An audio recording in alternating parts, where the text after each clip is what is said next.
Hello. She's a little nervous. I'm very nervous. I I'll don't go normally first. sit this close to everybody. I'm Christa Wessel, and I'm the morning host at All Classical Portland. Thank you for coming. And thank you for applauding what is one of the last remaining 24-hour, non-commercial, listener-supported classical stations, like in the country, in the world probably even. So thanks for everything you do to keep classical music on the radio. This lovely woman is Alicia Paulsen. She's the second flute in our Oregon Symphony. Yes, that's me. I'm also the assistant principal flute, so I have kind of a slash. Oh, I did not Yes. know you had a I slash. have a slash. Yeah, sometimes I do see you playing principal there when Yes. the principal decides that she wants to not play a concerto or something like that. Exactly. You'll scooch over. Exactly. And in fact, there were a couple of years when we didn't have a principal flute, and you Correct. were the principal flute for about a year, right? For a year I was acting principal. That was after Dave Buck left. Yeah. And so that was a great experience. I love my position because I love playing second flute, but it's nice to have a change every once in a while and play principal. And it's especially nice when things rotate, so all the assistant principals are playing together, like Karen Wagner on oboe and Evan Coleman on bassoon and Todd Coons on clarinet. It's really fun when we can all, we call ourselves the B team. But we have a great rapport, and it's really nice to be able to work together on concertos or, the shorter pieces in a concert. When I did one of the pre-concert chats with Karen Wagner, does she have a slash too? Second oboe slash? She is second slash assistant, yes. She said that she loved playing second oboe. Like, she would not take the principal job if it were offered to her. She Correct. loves second oboe. Yeah. Do you feel the same way? I absolutely feel the same way. I was trained as a second flutist, and when I was growing up, I was always an alto in choir. So I really enjoy the harmonies, and there's such great, rich stuff for second flute. Those second flute solos are very low and meaty, and it's a really wonderful repertoire, and it's a very different type of job than playing principal. When I move back and forth, I have to play in a completely different manner. But yeah, I love my position. I love playing second. It's really nice to be part of the whole backbone of the music that you hear. And yeah, I'm just like Karen. We both love it. Well, good. Now, you said you were trained as a second flutist. Can you talk a little bit about that training? Yeah, when I was, so after college, and I also did a few years in the New World Symphony, which is a training orchestra in Miami. After I did that, I did my master's at New England Conservatory with Fenwick Smith, who was the longtime second flutist for the Boston Symphony.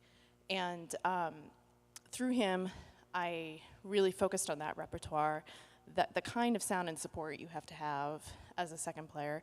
And I also did a lot of work playing second flute for the Boston Symphony and the Boston Pops while they had some absences, some spots open in their section. So after I finished my master's, I did about 6 years of freelancing there, and a lot of my work was with the Boston Symphony, and so a lot of the repertoire that I know and I'm very experienced with playing is second flute.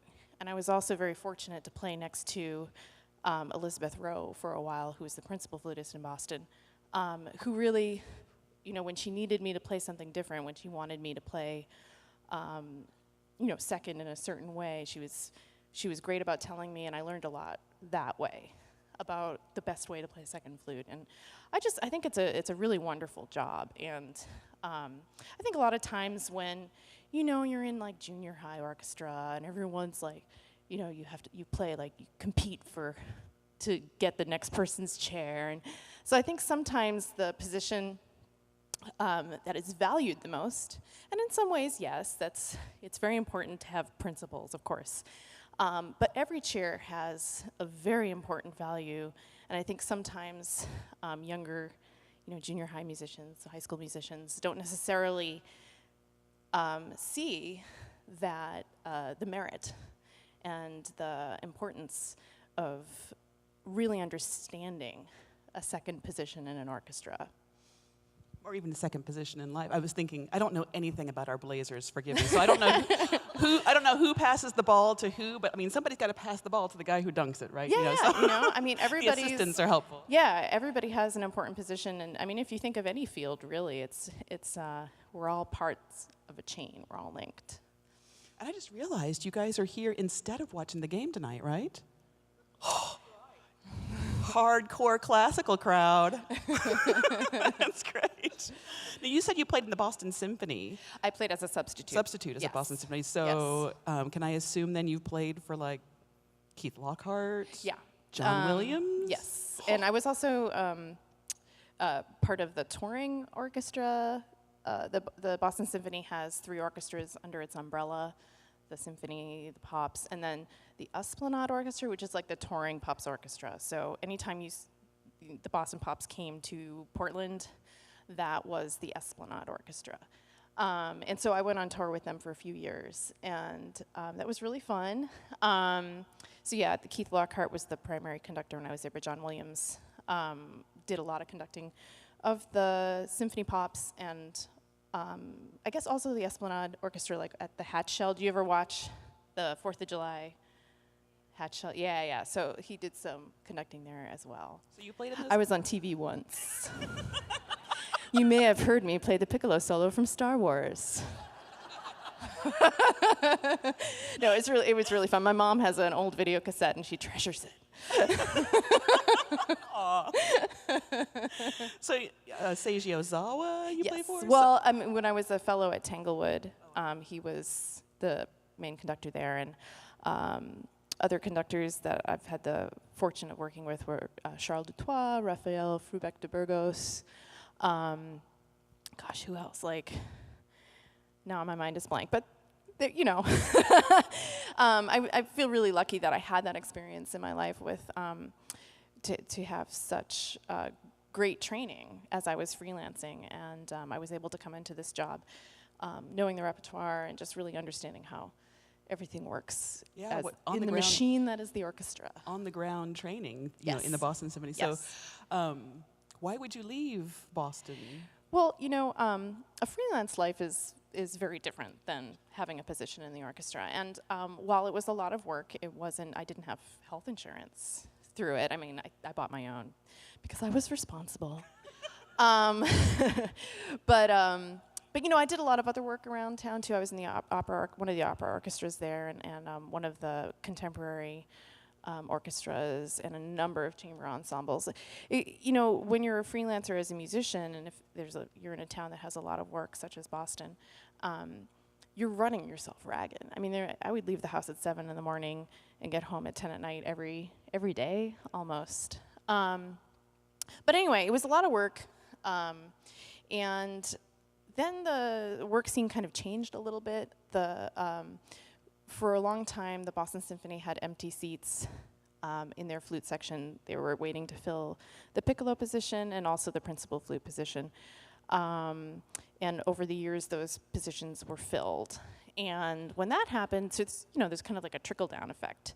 And the people who had primary substitution there would go back to their jobs in the opera or something like that. So the work scene kind of changed, and things were going to be different. And at that time, my husband was kind of interested in looking for a new job, and we were just talking about maybe I should take auditions again and what would be some good cities to look at, because I had stopped taking auditions.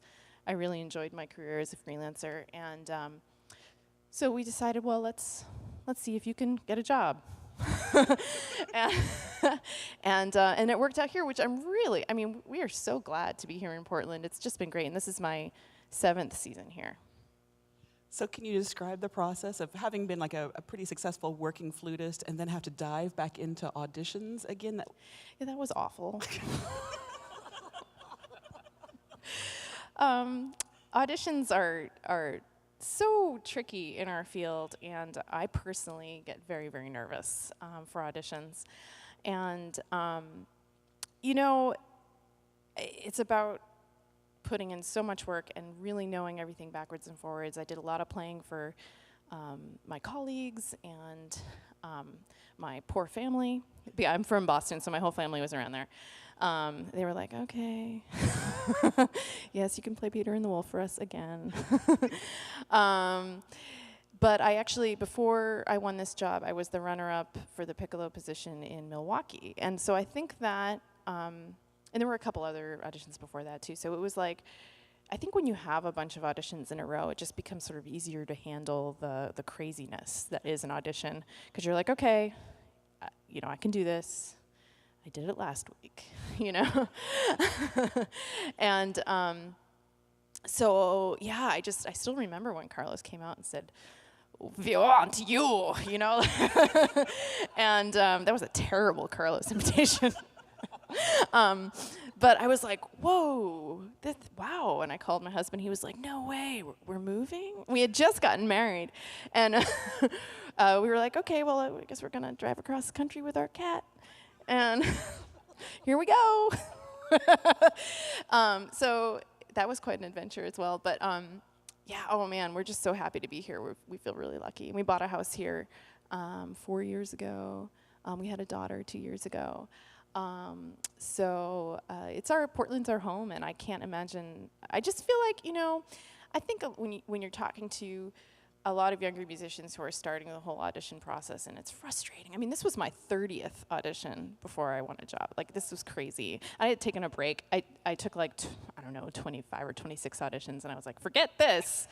And and then when I started taking them again, you know, they all added up to 30. But you know, people get frustrated, and I think, for me, I think that what happens is supposed to happen. And it's just my personal view, but I feel like this is the right place for me, and so part of the reason that I was able to sort of do my best at that audition was because of sort of like the aura of Portland, you know, like, okay, this is where I'm supposed to be, this is how I'm gonna do it, and it worked out. And now I get to talk to you. And the karaoke scene in Portland is all the more richer because of this girl, too. And the karaoke in Portland is very good. I've had the good fortune of hearing her do Heart tunes. Heart is my favorite like the rock band Heart. I love Heart. Heart is I'm great. not going to make you No, I pull will that not out right sing now, right now. but it's impressive.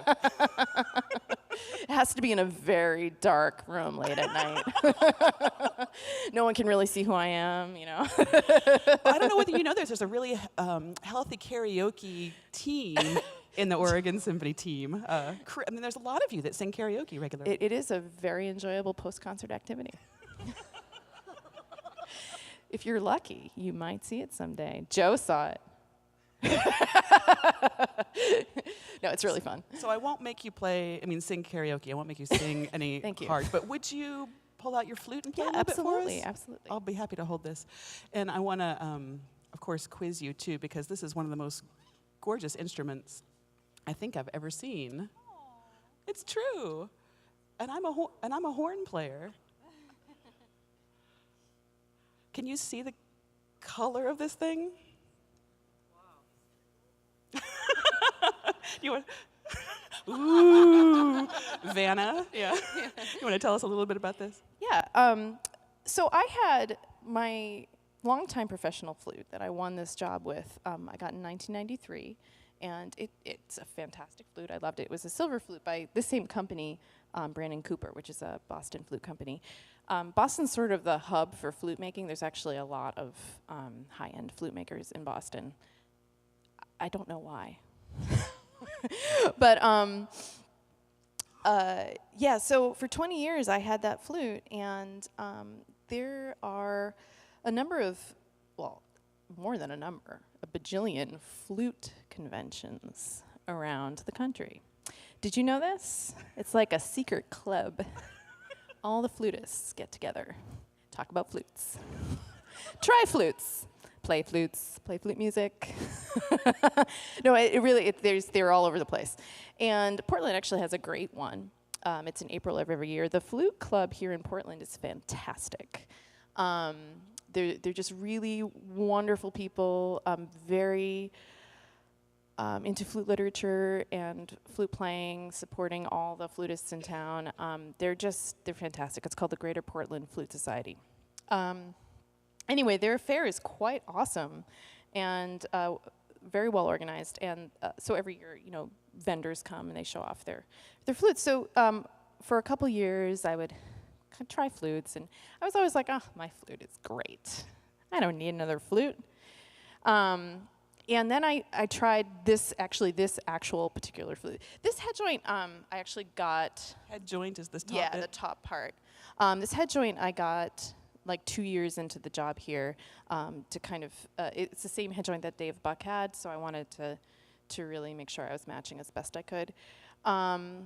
So I had this head joint, but I was using a silver body. This is a rose gold head joint. So anyway, I kept trying this flute, and I was like, wow, this is a nice flute. This is really the only flute I've ever liked that I've tried. And yeah, I was kind of in love with it, and they would come and I would try it. And it was at the national convention too. And so this was the one that they, you know, brought around town. So anyway, some things worked out. So at this one point, I was actually able to buy a new flute. And I was like, oh my gosh, maybe I'll get that flute. And so I asked them about it, and they were like, well, you know, that's our flute that we bring. It's like the trying out flute. So no, we don't sell that, but we can make you one. Now, when you get to this level, this type of material and workmanship, they could make it out of the same exact metal. So you can even have the same exact person who's putting on the keys, person who's doing the drawing of the tube. It would sound totally different. I mean, it's an individual instrument thing. So I was like, no, I want that one. So I was like, man. But then a few months later, they called and they said, actually, we're gonna make a new one, and you can have that one. So they did this thing called an overhaul, which is sort of a complete remanufacture of the flute. So they take it all apart, they clean it, and so I was able to buy this after its overhaul. And I can't tell you how happy I've been. It really was the right choice. I love it. It's very facile. So I mentioned I had a daughter a couple of years ago, which sort of changes the whole way you approach work. And so I feel very grateful to have this instrument that really makes it easier for me. That's interesting. Yeah. So it's easier now to do your job. Oh my gosh, it's just so well made. There's nothing holding me up. So it's been great. I love it. It's a lot of fun. I never grow tired of this instrument. So you mentioned that it's the head joint. The yes. top bit was rose gold. Yes. Is the rest gold as well? Yeah, the body and the foot joint here are white gold. The keys are rose gold, and the rods, these long things here, are rose gold as well. Now I have to ask. Yes. You were playing a silver flute before. Yes. Is a gold flute weigh more? It weighs a lot more. So actually, there was a long transition time. I would say about 3 months where I'd have to sort of add on time of playing it, because it's actually it's difficult to change instantly from one flute to another, especially because of the weight. So I had to put on a lot of muscle that summer. But yeah, oh man, and I love having a heavy flute. It's got a really rich, deep sound, and you can blast a lot of air. It takes a lot of air. You can just blow, and let's hear it. I want to hear it. Yeah, okay. So I'm going to give you this. Okay. All right.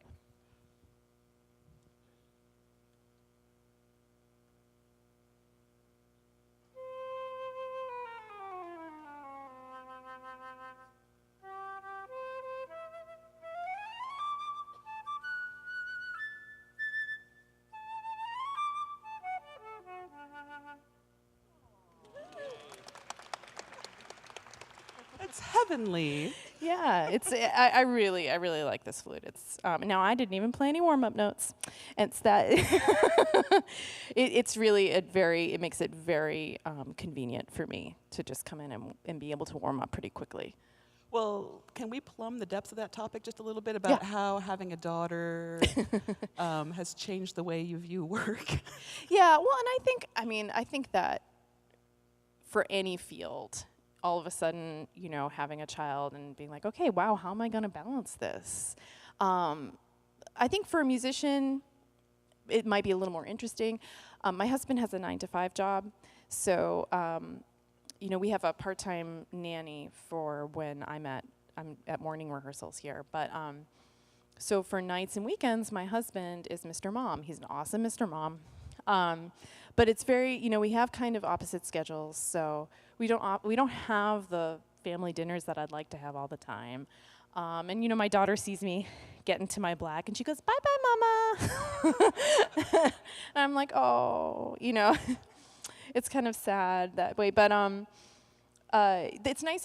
This season is 9 months out of the year, so I do have every summer. I can have my family dinners every night, and you know, but yeah, practice time. I used to be able to practice whenever I wanted. Imagine that. So I have to have a sitter when I'm practicing, or I get here early and practice here. I remember when I was younger and I had friends who were having children, and they were like, "Yeah, man, I can't practice in front of my kid." And I was like, "Just play in front of them. I don't know why you're, you know." I was all like, "They should be able to do this." And now that I have a child, I'm like, you know, I'm trying to play, and she's like, "Mom, I hate flute," you know, like, and pulling at my leg, and so, you know, it's really impossible to play in front of her. She did come to I did a story time. We have this program. It's called Symphony Story Time with the libraries, and we perform with the librarian. Basically, we accompany their reading of a book it's like a family story time, so kids of all ages can go. And she actually came to one recently, and I was a little worried that she'd be like, "No," you know, but she participated and sat there and enjoyed it. And later she was like, "Mama, good job." So I think her father told her to say that. But I still appreciated it. Well, it's an interesting topic because over the last couple of years, I feel like a lot of the members of the Oregon Symphony have had kids. We've had a baby boom.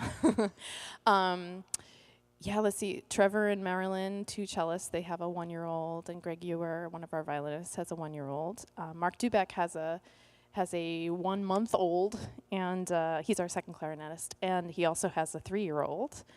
Karen Miller. Karen Miller has about a 1.5-year-old now.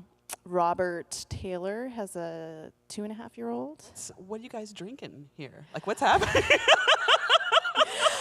I don't know the answer to that question. But yeah, it's nice. You know, we have. It's nice to have colleagues who understand what you're going through. You know, you come in the morning, and you're like, "I didn't sleep last night. Did you?" "No." But you know, we still have to come in and do all our solos, and you know, and be as on it and as together as you are before you have a child. As anybody knows who's in a job and has a child, you know, you have to be where you were before, even with a child. So just figuring out where it is. Yeah. For those of you who have come in during the course of the chat, this is Alicia Paulsen. She is our second flutist / assistant principal flutist of the Oregon Symphony. And I hope to have some time at the end for you to ask questions of her about her flute, about her life, about what it's like to play in a symphony orchestra. So if you've got questions, hopefully we'll have a couple of minutes for that. But you mentioned that your daughter said, "Mom, I hate the flute." Is she musical at all? Yeah, I think so. I'd like to think so. She likes her xylophone. She likes drums. You know, she was in the womb listening to. She was born in May, so she had a whole season of very wonderful classical music to listen to. She couldn't get away from it. And so I was like, you know, this is great. I'm setting her up for a fantastic musical life. And she really loves Garth Brooks.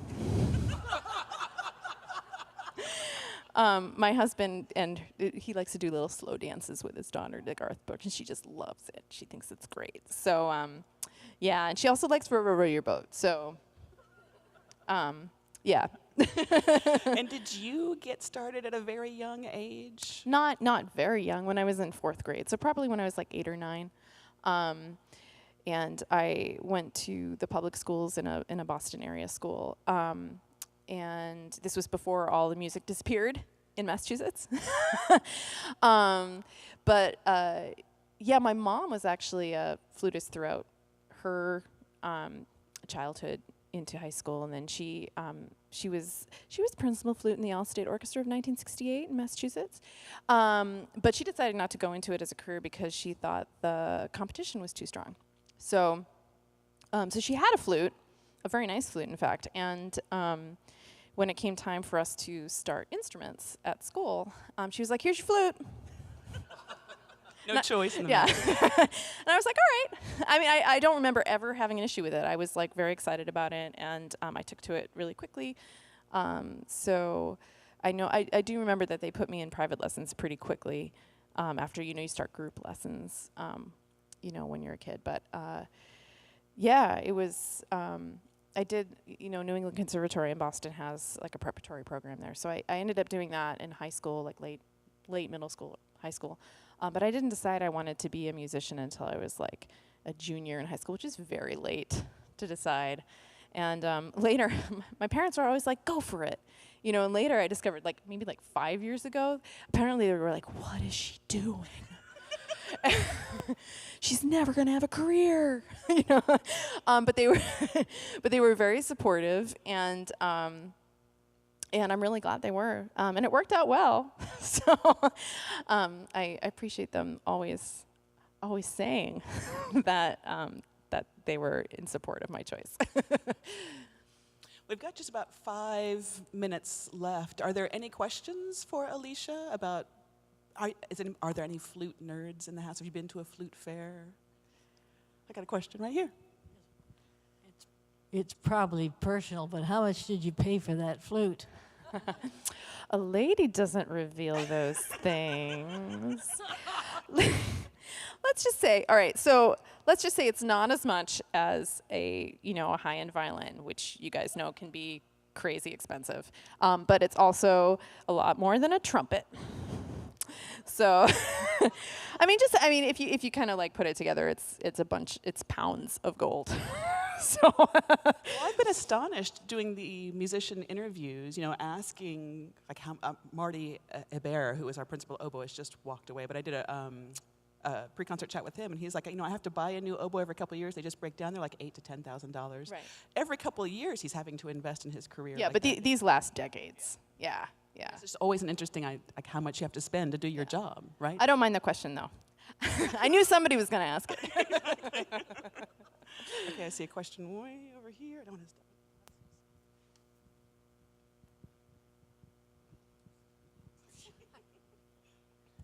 I just wanted to ask if you'd say a few more words or talk a little bit more about the differences in the music between the principal and the second. Oh, absolutely. That's a great question.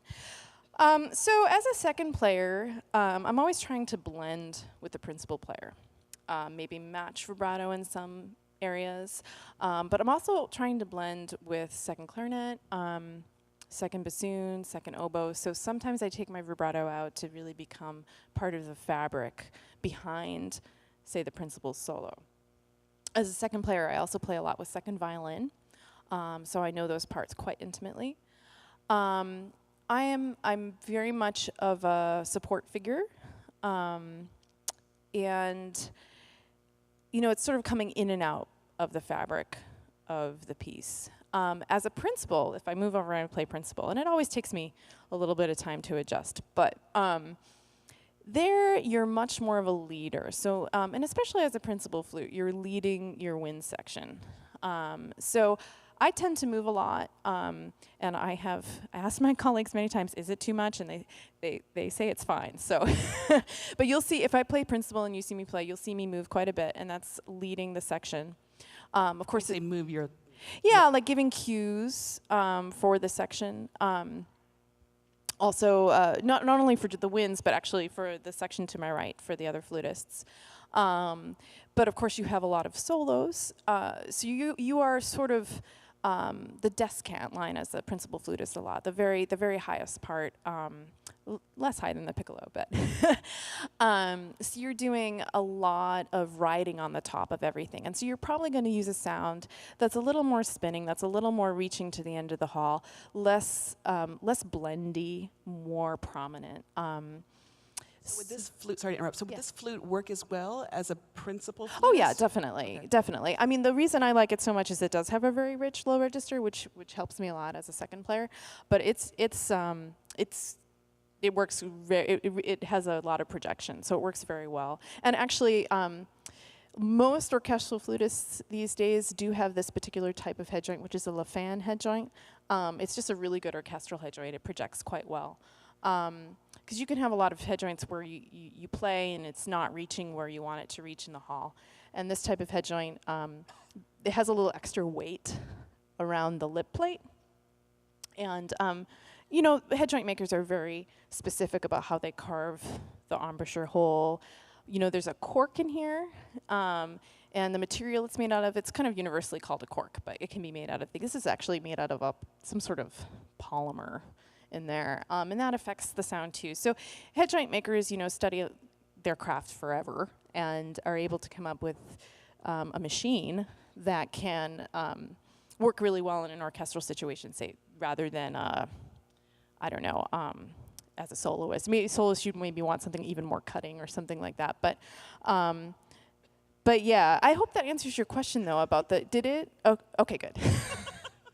But now we're out of time. So I didn't ask you this before we came out, Yes. but would you be willing to hang around for just a couple of minutes down here? Oh yeah, sure. If anybody wants to see the flute. Sure. She's got to warm up shortly, but. Yeah, but please come and talk to me, and you know we can take a few minutes. And a couple more things. The Oregon Symphony musicians, every year for the last 3 years, have organized these free recital concerts called Classical Up Close, where they're out in the community performing for free little chamber music settings. You can go to classicalupclose.com.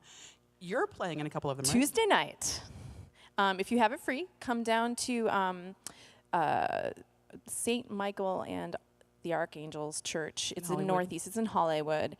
And I live nearby that neighborhood, so I always like to play there for the neighborhood. These are great concerts. You can get up on stage with yeah, the musicians. yeah, you can. Yeah, they have seats on stage. You can come. I'm playing a bunch of French pieces, which are going to just be delightful. So, Really great. Tuesday night, classicalupclose.com. yeah, Tuesday night, 7:30.